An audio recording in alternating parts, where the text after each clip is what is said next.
So we had an issue. We went with the Maxtrax on the beach, lent them to someone else, and they did a wheelie on them. Everything was burned. Maxtrax offers a replacement set for their Maxtrax X, I believe they're called. Things. It's just some aluminium knobs.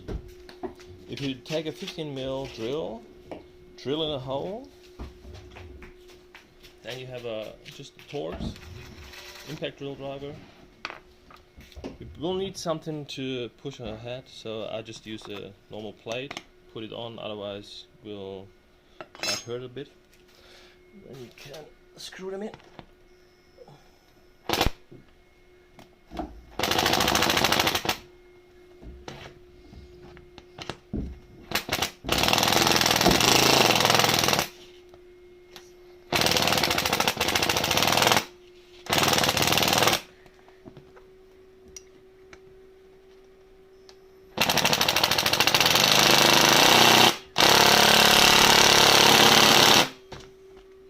And in there, simple fix if you got some burnt Maxtrax.